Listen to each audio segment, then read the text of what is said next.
Hello students, this is Praveen. तो आज हम करेंगे रीडिंग। ठीक है, जैसे आपको प्रॉब्लम आ रही है कि फाइंड द इंफॉर्मेशन में फर्स्ट, जैसे हमें 14 to 19 मिले, हमने देखा कि 8 पैराग्राफ्स हैं A to H। ठीक है, विच पैराग्राफ्स कंसंट्रेट, कौन सा ऐसा पैराग्राफ है जिसमें ये जो भी इंफॉर्मेशन है ये गिवन है। तो हमने देखा फर्स्ट, पहले ये देखिए इंस्ट्रक्शंस कौन सी हैं। You need only write one letter for each answer. तो मीन्स हम कोई भी लेटर को दोबारा से रिपीट नहीं कर सकते। 14 देखिए, a comparison of past and present transportation methods. Comparison किया है पास्ट का भी एंड प्रेजेंट का भी। किस चीज का कंपैरिजन किया है? जो ट्रांसपोर्टेशन मेथड्स हैं। तो अब हम देखते हैं कि किस पैराग्राफ में ये इंफॉर्मेशन गिवन है। तो जैसे पैराग्राफ पहले ए देख लेते हैं, इसमें पास्ट की बात यहाँ पे की इन्होंने, लेकिन वो चीज नहीं है, कंपैरिजन नहीं किया पास्ट प्रेजेंट के जो ट्रांसपोर्टेशन मोड्स हैं। फिर उसके बाद पैराग्राफ बी देखिए, paragraph B, while emissions from new cars are far this end, इसमें भी हमें उन्होंने कंपैरिजन कहीं नहीं बताया कि पास्ट में ऐसी चीज थी, फिर उसके बाद प्रेजेंट का मीन्स मेंशन नहीं है। तो अब देखते हैं paragraph C, until 100 years ago most journeys were। पहली बात तो पास्ट की बात हुई, 100 years के पहले की बात कर रहे हैं। 20 km क्या था? रेंज। द डिस्टेंस था जो कि कन्वीनियंटली एक्सेसिबल था, किसके द्वारा? हॉर्स के द्वारा। पास्ट की बात की, किसके थ्रू हुई? हॉर्स। फिर उन्होंने बोला कैरिड आउट हो रहा था किसके द्वारा? वाटर के साथ एंड रेल के साथ। फिर उसके बाद उन्होंने लिखा फिर इन्वेंशन हुई थी मोटर व्हीकल की, जो कि एक पर्सनल मोबिलिटी को लेकर आई थी टू मासिस के लिए, एंड काफ़ी उन्होंने डिलीवरी पॉसिबल कर दी थी। फिर उसके बाद देखिए यहाँ पे देखिए टुडे, पहले उन्होंने बताया पास्ट का, अब उन्होंने बताया टुडे का। ठीक है, तो मीन्स प्रेजेंट का। Today about 90% of inland freight in the United Kingdom carried out हुई है, किसके द्वारा हुई है? रोड के द्वारा। तो मीन्स क्या है, यहाँ पे पहले उन्होंने पास्ट की बात की, फिर उसके बाद यही पैराग्राफ में, सी पैराग्राफ में ही उन्होंने किसकी बात की? टुडे की। तो मीन्स पास्ट एंड प्रेजेंट किया कंपैरिजन किस पैराग्राफ में हो रहा है? पैराग्राफ सी। तो इसका आंसर आया सी। अब हम देखते हैं 15, how driving habits contribute to road problems. कैसे जो हमारी ड्राइविंग की प्रॉब्लम्स हैं वो योगदान दे रही हैं किस चीज़ में? जो रोड प्रॉब्लम्स हैं। इसका देखते हैं पहले, चलो डी पैराग्राफ से देखते हैं, क्योंकि यहाँ पे तो कोई बात की नहीं है। D paragraph, in Europe most cities are still design for this adaptation to motor cars, in the United States more and urban sprawls masses one. Okay, जैसे यहाँ पे हमें थोड़ा सा मिला मास यूज ऑफ, काफी सारा जो यूज हो रहा है मोटर व्हीकल्स का, किल कर रहा है एंड इंजर कर रहा है मिलियंस ऑफ पीपल को। ठीक है, जो ज्यादा यूज चल रहा है। Other social effects have been blamed on the car, जो कि दूसरे सोशल इफेक्ट्स हैं वो ब्लेम किए गए हैं कार के ऊपर। सच एज, कौन कौन सा है? Alienation and aggressive human behaviour. लेकिन यहाँ पे उन्होंने ये नहीं बताया कि ड्राइविंग की जो हैबिट्स हैं वो अपना योगदान डाल रही हैं रोड प्रॉब्लम्स में। तो यहाँ पे इनकम्प्लीट इन्फॉर्मेशन है, तो यहाँ पे प्रॉपरली उन्होंने मेंशन नहीं किया। अब देखते हैं paragraph A. Paragraph A, 1990-30 this end 7 costly as real congestion accidents pollution this yet cars are surpass no. यहाँ पे it is unrealistic to private no. तो यहाँ पे भी हमें मेंशन नहीं है। तो अब देखिए पैराग्राफ एफ। पैराग्राफ एफ में लिखा टेक्निकल सॉल्यूशंस हैं जो कि रिड्यूस कर सकते हैं पोल्यूशन प्रॉब्लम को एंड इंक्रीज कर सकते हैं fuel efficiency of this. But तो यहाँ पे जब भी आप हेडिंग करते हो तो पहली बात तो एक चीज़ ध्यान में रखना, जब भी जैसे अगर आपको हेडिंग मिली है, आपने इसकी हेडिंग लगानी है, तो अगर ऊपर आपको यहाँ पे बट लिखा है, जहाँ पे हाउएवर, वेयर इज, कोई भी लाइक कॉन्ट्राडिक्टरी बात कर रहे हैं, तो जो ऊपर चीज़ की बात की है उसके अकॉर्डिंग हेडिंग नहीं आएगी। आपने बट के बाद देखिए, but fuel consumption and exhaust emissions depend on which cars are preferred by customers. ये देखिए कि ये डिपेंड करता है, जो फ्यूल की कंजप्शन है एंड एग्जॉस्ट जो एमिशन हो रहा है किसके ऊपर डिपेंड करता है कि कौन सी जो कार है वो प्रेफर की जा रही है किसके द्वारा? कस्टमर के द्वारा। कस्टमर कौन है? जो ह्यूमंस होते हैं, कंज्यूमर्स होते हैं। And how they are driven, कि कैसे वो ड्राइव की जाती हैं, कौन? कार्स।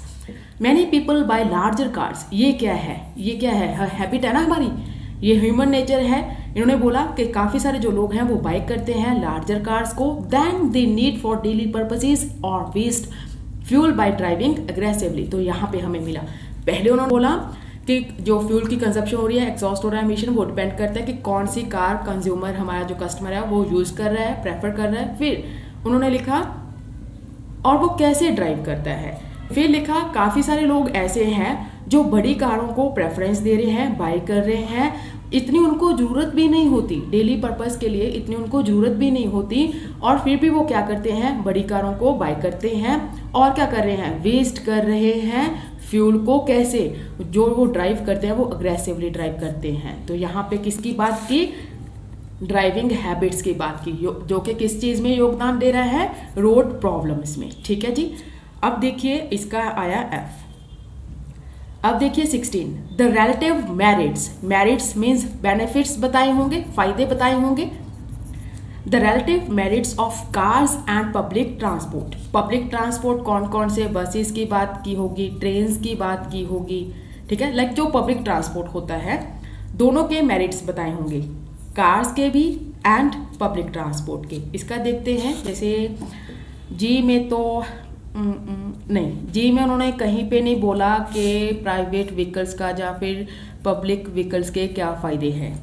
यहाँ पे उन्होंने फ्यूचर की बात की है, तो इसका तो हमें नहीं देखेंगे, फर्स्ट से स्टार्ट करते हैं। तो जैसे हमने सभी पैराग्राफ्स पढ़े, लेकिन हमें याद है कि हमने कहाँ पे कौन सी चीज़ पढ़ी थी। ठीक है, तो यहाँ पे हम पैराग्राफ ई देखते हैं कि यहाँ पे क्या लिखा, 1993 में स्टडी थी किसके द्वारा, यूरोपियन फेडरेशन के द्वारा फॉर ट्रांसपोर्ट के लिए एंड एनवायरनमेंट के लिए, जिसने फाउंड किया था कि जो कार ट्रांसपोर्ट है वो 7 टाइम्स कॉस्टली है एज जैसे कि रेल ट्रैवल है। किसमें, in terms of the external social cost. It entails such as congestion को होता है, एक्सीडेंट्स होते हैं, पोल्यूशन होता है, loss of cropland and natural habitats, depletion होता है किस चीज़ का, ऑयल रिसोर्सेज का, एंड सो ऑन। येट यहाँ पे देखिए, yet cars easily surpass, surpass means होता है एक्सीड करना। ठीक है जी, मीन्स किसी चीज़ को पीछे छोड़कर खुद आगे निकलना।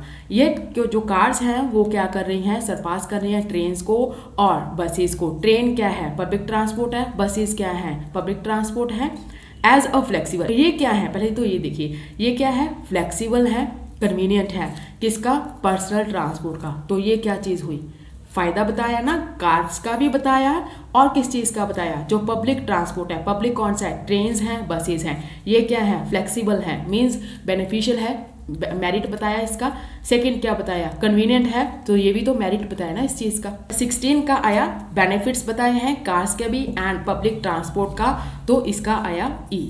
ठीक है, क्योंकि और कहीं पे उन्होंने किसी भी पैराग्राफ में पब्लिक ट्रांसपोर्ट की, ट्रेन्स वगैरह की या फिर रेल्स वगैरह, कोई भी बसेस की बात कहीं पे भी नहीं की। तो आप हमें यहाँ पे पता चला कि सिर्फ ई पैराग्राफ में बात हुई है। ऐसे भी पता चल जाता है क्योंकि हमें नहीं लगता कि किसी भी पैराग्राफ में उन्होंने बोला है पब्लिक ट्रांसपोर्ट का, लेकिन यहाँ पे हाँ उन्होंने बोला है। अब देखिए 17, the writers own prediction, prediction क्या है, मीन्स फ्यूचर की बात होगी, ऑफ फ्यूचर सॉल्यूशंस। फ्यूचर के लिए आपको विल मिल सकता है, वुड मिल सकता है, कैन मिल सकता है, कुड, मे मिल सकता है, माइट। ठीक है, तो ऐसी चीज़ें होगी, या फिर लाइकली, पॉसिबली, कुछ ऐसा लिखा होगा जो कि फ्यूचर में ये बात थोड़ी होगी। राइटर्स का ओन प्रडिक्शन है किसके, फ्यूचर सॉल्यूशंस। तो यहाँ पे जैसे हमने एफ तक रीड कर लिया था, हमें नहीं मिला फ्यूचर की बात। जी देखते हैं, has put this and being located not only would this save energy and cut this, it would okay emphasise on this. तो paragraph H, a more likely, likely क्या है, संभव हो सकता है। ठीक है, सिनेरियो सीम्स टू बी, देखा जा सकता है कि अपना कॉम्बिनेशन है किसका, मास ट्रांजिट सिस्टम्स का, into this with urban areas and electronically क्या है, टोल्ड हाईवेज माइट बी कहाँ पे आ रही है, फ्यूचर में बात जा रही है। ठीक है, जो कि यूज़ किए जा सकते हैं एंश्योर करने के लिए कि जो ड्राइवर्स हैं वो पे कर रहे हैं दिस चीज़ को। तो फ्यूचर की बात कहाँ पे हुई, लाइकली लिखा, माइट बी लिखा। तो फ्यूचर सॉल्यूशंस किस में बात की है, लाइकली लिखा, माइट बी, इलेक्ट्रॉनिकली क्या है, टोल्ड हाईवेज हैं जो माइट बी यूज़ किए जा सकते हैं ताकि श्योरिटी हो सके कि जो ड्राइवर्स हैं वो पे कर रहे हैं charges geared to actual road use, जो भी वो रोड वगैरह यूज़ कर रहे हैं। तो यहाँ पे लिखा है but these solutions are for countries which can afford them. ये जो भी सॉल्यूशंस हैं वो कंट्रीज के लिए हैं जो कि इस चीज़ को अफोर्ड कर सकते हैं। कैन लगा मीन्स फ्यूचर की बात हुई। तो हमेशा फ्यूचर का अगर आपको कभी भी हेडिंग का कुछ आता है ऐसा, तो हमेशा याद रखना कि वो हमेशा ही लास्ट पैराग्राफ में होगा। ये हमेशा चांसेस होते हैं कि फ्यूचर की बात वो लास्ट पैराग्राफ में करते हैं। एक और बात होती है, जैसे आपको कोई हेडिंग मिली, डेफिनेशन, कोई एक्सप्लेनेशन होती है किसी चीज़ की, डेफिनेशन हमेशा ही पैराग्राफ ए में होगी जब भी आपको किसी भी चीज़ की डेफिनेशन पूछी है। ये तो आपको भी पता है कि हाँ, हम डेफिनेशन तो फर्स्ट पहले ही बताते हैं, जैसे टास्क 1 का होता है, टास्क 2 का होता है। तो इसका आया पैराग्राफ एच। अब देखिए 18, the increasing use of motor vehicles. Increase होता जा रहा है यूज किस चीज़ का? मोटर व्हीकल्स का, ठीक है। इसका हमने कहाँ देखा था, चलो पैराग्राफ ए से देखते हैं। There are now over 700 million motor vehicles in the world. आजकल क्या है, कितने से ज़्यादा, ओवर 700 मिलियन मोटर व्हीकल्स हैं पूरे वर्ल्ड में। And the number is rising, ये देखिए वहाँ पे उन्होंने क्या लिखा है, द नंबर क्या है, इंक्रीज हो रहा है। यहाँ पे इंक्रीजिंग वर्ड यूज़ किया, यहाँ पे राइजिंग वर्ड यूज़ किया, जो कि एक दूसरे के सिनोनिम्स हैं। जो नंबर है वो बढ़ता जा रहा है, कैसे? By more than 40 million each year. Each year में 40 मिलियन से भी ज़्यादा इसका जो नंबर है बढ़ता जा रहा है। किस चीज़ का? जो मोटर व्हीकल्स हैं। ये देखिए यहाँ पे उन्होंने बता दिया, तो इसका आया पैराग्राफ ए। अब देखते हैं 19, the impact of car on city development. City की बात देखते हैं कि किस चीज़ में सिटी की बात की है और इम्पैक्ट बताया है, मीन्स कोई इफेक्ट, कोई इन्फ्लुएंस बताया है कार्स का, किसके ऊपर? सिटी की डेवलपमेंट के ऊपर। तो जैसे हमने यहाँ पे ये भी आप देख सकते हो, जैसे यहाँ पे उन्होंने लिखा है कि एक से ज़्यादा आप किसी भी हेडिंग को यूज़ नहीं कर सकते। तो पहले बात तो ए, सी, ई, एफ, एच, इनको स्किप कर दो। कौन कौन से रिमेनिंग हैं हमारे पास? डी है, जी है और बी है। बस ये 3 है हमारे पास, बी, जी एंड डी। तो बी देखते हैं, from the cars are far city streets motor vehicles are becoming crowded. But इसमें कोई डेवलपमेंट का फैक्टर नहीं बताया उन्होंने। This consideration of this and क्यों join the list of this. तो मीन्स यहाँ पे उन्होंने कोई चीज़ नहीं बताई। सिटी जरूर लिखा है, नो डाउट लिखा है, लेकिन यहाँ पे उन्होंने ये नहीं बताया कि जो मोटर व्हीकल्स आए हैं उनके साथ सिटी की कोई डेवलपमेंट हुई है, ठीक है। यहाँ पे मेंशन नहीं है इस चीज़ का। अब देखिए paragraph D, in Europe most cities are still designed. Europe में काफ़ी सारी जो सिटीज़ हैं वो डिज़ाइन हुई हैं, सिर्फ वहाँ पे ओल्ड मोड्स ही यूज़ होते हैं ट्रांसपोर्ट के। अडेप्टेशन हुई है किसकी? अडेप्टेशन हुई है मोटर कार। मोटर कार यहाँ पे क्या लिखा है? The impact of car on city development. Motor car की अडेप्टेशन हुई है, जिसने इन्वॉल्व किया है, ऐड कर दिए रिंग रोड्स। ये देखिए सिटी में ऐड हुए हैं रिंग रोड्स, 1 वे सिस्टम कर दिया, पार्किंग लॉट्स बना दिए। तो मीन्स क्या है, सिटी में अगर ये चीज़ें की हैं तो डेवलप हुई ना सिटी इसके साथ। तो इसीलिए क्या आएगा इसकी? ऑप्शन डी, ठीक है। क्योंकि उन्होंने बोला कि जो कार्स का इम्पैक्ट है वो किसके ऊपर है? सिटी की डेवलपमेंट हुई है। तो यहाँ पे भी उन्होंने लिखा कि ये जो अडेप्टेशन हुई है मोटर कार्स की, उसने क्या कर दिया है? ऐड किए हैं रिंग रोड्स। सिटी में रिंग रोड्स बन चुके हैं, 1 वे सिस्टम बना है एंड पार्किंग लॉट्स बने हैं, ठीक है। तो इसके साथ क्या है, यहाँ पे हमारा ऑप्शन आया D. So I hope you enjoyed it. If you liked it, please do subscribe.